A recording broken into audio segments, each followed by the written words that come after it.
ನಮ್ ಸಪೋರ್ಟಿಗೆ ಅದಾರ. ಈಗ ಎಲ್ಲಾರ್ ಕಡೆಯಿಂದ್ರುನು ನಮಗ ನ್ಯಾಯ ಬೇಕಿದಕ್. ಅದು ಎದಕ್ ಆತು ಏನ್ರಿ?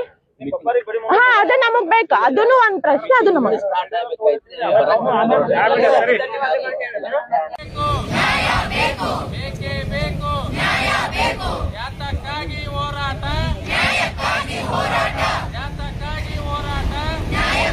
ಹೋರಾಟ